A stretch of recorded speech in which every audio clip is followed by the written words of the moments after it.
তোমরা যারা ভূতে বিশ্বাস করো আর যারা করো না তারা সকলেই কিন্তু ভূতের গল্প শুনতে ভীষণ ভালোবাসে। হিংটিং ছটে আজকের গল্প হরিনারায়ণ চট্টোপাধ্যায়ের বনকুঠির রহস্য। চিঠিটা পেয়ে রীতিমতো আশ্চর্য হয়ে গেলাম। বছর দশেক তো হবেই, মানে কলেজ ছাড়ার পর থেকে সুকুমারের সঙ্গে আর দেখাই হয়নি।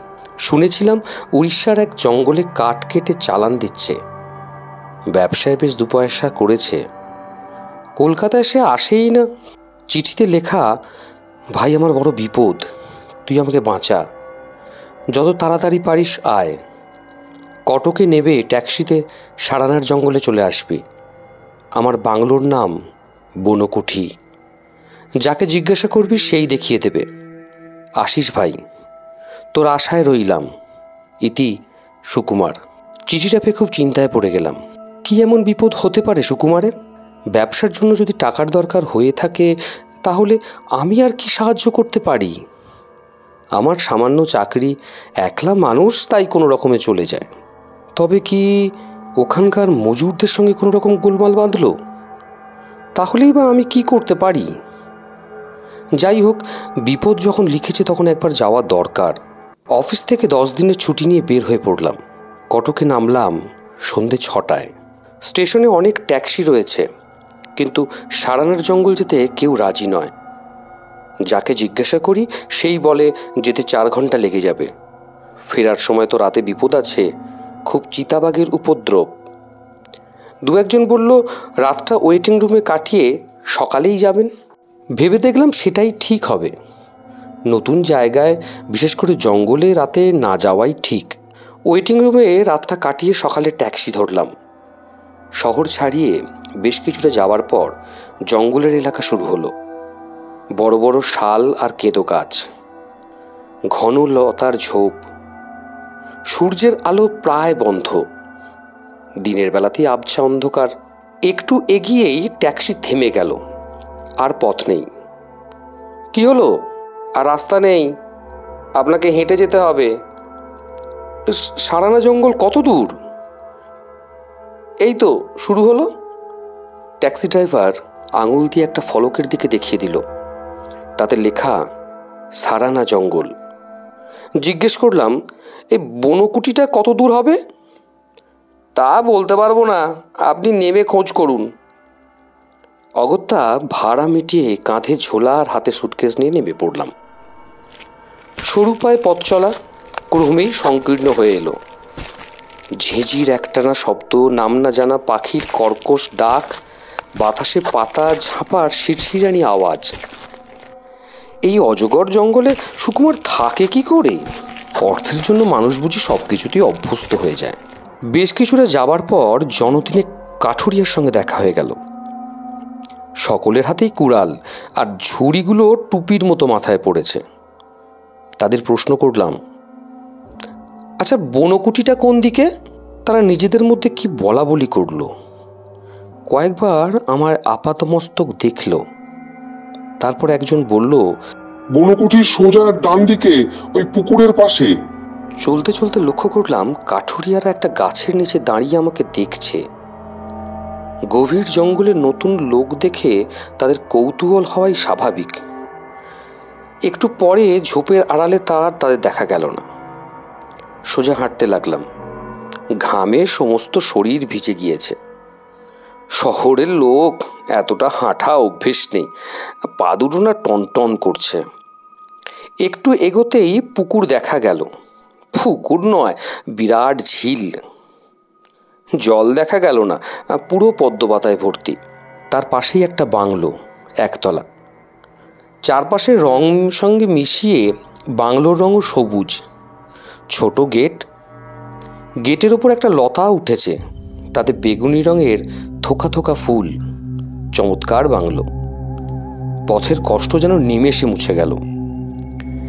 গেটের কাছ বরাবর গিয়ে নজরে পড়ল একটা কাঠের ওপর সবুজ রং দিয়ে লেখা বনকুঠি। গেট ঠেলে ভিতরে ঢুকেই দাঁড়িয়ে পড়তে হলো। এ কি, দরজায় তালা ঝুলছে? তার মানে সুকুমার নেই, বেরিয়েছে। কতক্ষণ অপেক্ষা করতে হবে কে জানে। সুটকেস আর ঝোলা পাশে রেখে দেয়ালে হেলান দিয়ে বসে পড়লাম। বেশ চিটচিটে বাতাস বইছে। ক্লান্ত হয়ে ঘুমিয়েই পড়েছিলাম। যখন ঘুম ভাঙল, ঘড়ি দেখে চমকে উঠলাম। 2 ঘন্টা পার হয়ে গিয়েছে। তখনও দরজায় তালা ঝুলছে। বুদ্ধি করে ঝোলার মধ্যে পাউরুটি আর কলা এনেছিলাম। কটক স্টেশন থেকে ফ্লাক্সে গরম চা ভরেও নিয়েছিলাম। আপাতত তাই খেয়ে প্রাণ বাঁচালাম। সব জানলা বন্ধ, অবশ্য সেটাই স্বাভাবিক। এই ঘন জঙ্গলে কেউ জানলা খুলে বাইরে যায় না। জানলা দিয়ে বাইরে থেকে সাপ খোপের ঘরের মধ্যে ঢুকে পড়া 16 আনা সম্ভাবনা। এইভাবে আরও 2 ঘন্টা কাটল। সুকুমার কলকাতায় চলে গিয়েছে। আমি যে আসবই সেটা তো তার জানবার কথা নয়। তবু চিঠি যখন আমাকে দিয়েছে তখন তার 2-1 দিন অপেক্ষা করা উচিত ছিল। দরজার কাছে এগিয়ে গেলাম। খুব কম দামি মরচে পড়া তালা ঝুলছে। জোরে কয়েকবার টানতেই তালাটা খুলে গেল। বাড়ির মধ্যে ঢুকলাম। একটা খাট, বিছানা পাতা, এক পাশে আলমারি, বোধহয় কাপড় জামা রাখার, একটা গোল টেবিল আর একটা চেয়ার। খিদের চোখে তখন পুরো অন্ধকার দেখছি। ছুটে রান্নাঘরে গেলাম। একটা জালের মিটসেফ খুলতেই দেখলাম চাল, ডাল, আলু আর ডিম রয়েছে। নিচে একটা স্টোভ। রান্না করার অভ্যাস আমার ছিল। একসঙ্গে চাল ডাল চড়িয়ে দিলাম। তার মধ্যে আলুও ছেড়ে দিলাম। 2টো ডিমও ভাজলাম। খাওয়া সেরে নিলাম এবং সুকুমারের জন্য খিচুড়ি আর ডিম ভাজা আলাদা করে রেখে দিলাম। তারপর সোজা হয়ে শুয়ে পড়লাম বিছানায়। কতক্ষণ ঘুমিয়েছিলাম জানি না। খুটখাট শব্দ হতে উঠে বসলাম। দরজার ওপারে বিশ্রী একটা মুখ দেখা গেল। খোঁচা খোঁচা পাকা দাড়ি, খুদে লাল চোখ, পরনে ছেঁড়া শার্ট আর প্যান্ট। চেঁচিয়ে উঠলাম, কে? লোকটা ভিতরে এসে বলল, আপনি কে? বাড়ির মধ্যে ঢুকলেন কি করে? তার কথায় উত্তর না দিয়ে বললাম, তুমি কে আগে তাই বলো। আমি সুকুমারের বন্ধু। সুকুমার কখন আসবে? আমি ভোর থেকে অপেক্ষা করছি। লোকটার ভাঙাচোরা মুখে বিস্ময়ের রেখা ফুটে উঠল। 2টো চোখ বিস্ফারিত। আমার আপাদমস্তক চোখ বুলিয়ে নিয়ে বলল, কে আসবে? বাবু? মরা মানুষ কি ফিরে আসে? কথাটা কানে যেতেই লাফিয়ে বিছানা থেকে নেমে দাঁড়ালাম। কে? মরা মানুষ? কি যাতা বলছো? আপনি শোনেননি কিছু? নিজের দোষে বাবু মরণ ডেকে আনলো। মাথার মধ্যে সব গোলমাল হয়ে গেল। সুকুমার নেই? যে বিপদের ভয়ে সে আমাকে চিঠি লিখতে আসতে বলেছিল, সেই বিপদই বুঝি তাকে গ্রাস করলো। আমার কি আসতে দেরি হয়েছে? কি লজ্জা, কি লজ্জা! বন্ধুর প্রাণ বাঁচাতে পারলাম না। লোকটাকে বললাম, সব ব্যাপারটা খুলে বলো তো, আমি কিছু বুঝতে পারছি না। লোকটা মেঝের উপর বসলো। খুব নিচু গলায় বলতে শুরু করলো, বাবু তো কাঠের কারবার করতেন। জঙ্গলের একেবারে শেষের দিকে একটা গাছ আছে, সেটাকে আমরা তোঙ্গা গাছ বলি। সে গাছ কেউ কাটে না, তাতে অপদেবতার বাস। কাঠুরিয়া কেউ সে গাছ কাটতে রাজি হলো না। সবাই চলে এলো জঙ্গল থেকে, কিন্তু বাবু নাছোড়বান্দা।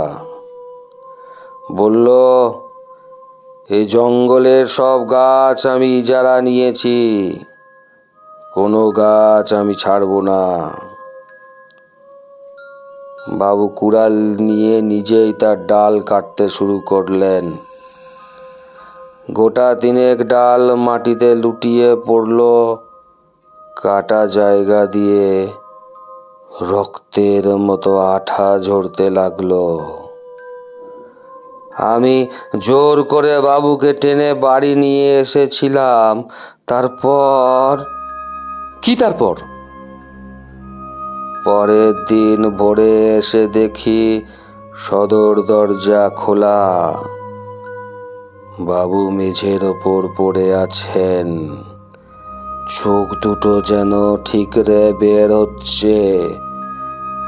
বাবুকে কেউ গলা টিপে মেরে ফেলেছে।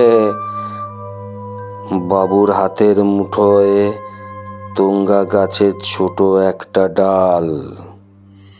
বললাম, তার মানে সুকুমারকে ডাকাতে মেরে ফেলেছে?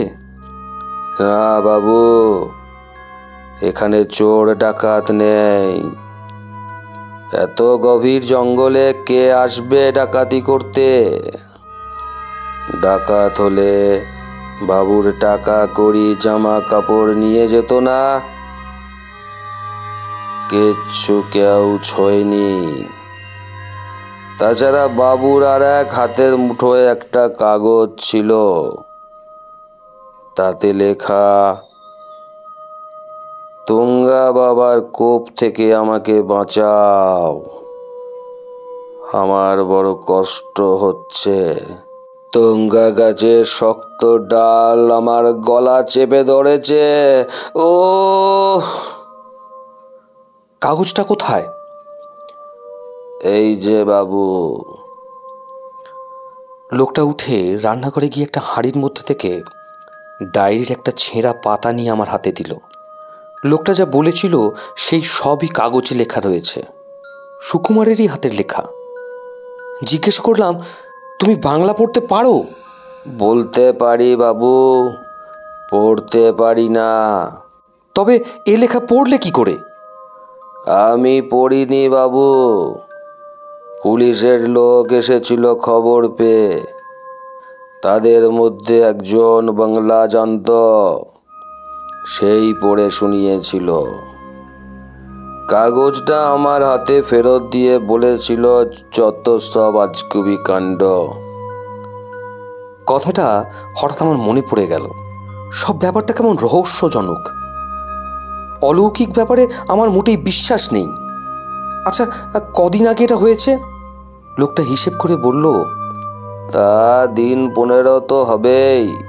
মিথ্যে কথা, ধমক দিয়ে উঠলাম। দিন 5 আগে সুকুমার আমাকে চিঠি দিয়েছিল। এই দেখো সেই চিঠি। পকেট থেকে পোস্টকার্ডটা লোকটার দিকে এগিয়ে দিতে গিয়েই চমকে উঠলাম। পোস্টকার্ডে একটি আঁচড়ও নেই, কেবল লাল লাল ছোপ। সুকুমারের গলায় যে ধরনের লাল দাগের কথা লোকটা বলেছিল, অনেকটা বুঝি সেই ধরনের। এতক্ষণ আপনারা শুনছিলেন হরিনারায়ণ চট্টোপাধ্যায়ের লেখা গল্প বনকুঠির রহস্য। 1916 সালের 23শে মার্চ কলকাতার ভবানীপুর অঞ্চলে পৈতৃক ভদ্রাসনে তার জন্ম হয়। পিতা কালিদাস চট্টোপাধ্যায়। জন্মের কিছু পর থেকেই তার বর্মায় কাটে দীর্ঘ 25 বছর। প্রথম উপন্যাস ইরাবতী ইরাবতী দেশ পত্রিকায় ধারাবাহিকভাবে বেরোয়। 1972 সালে মতিলাল ও 1976 সালে তারাশঙ্কর পুরস্কার পান। চট্টগ্রাম অস্ত্রাগার লুণ্ঠন নামক ছায়াচিত্রে তিনি দেশপ্রিয় যতীন্দ্রমোহন সেনগুপ্তর ভূমিকায় অভিনয় করেন। এছাড়া ছোট গল্প, ভূত এবং উপন্যাস ও রহস্যের গল্পে তিনি যথেষ্ট খ্যাতি অর্জন করেন।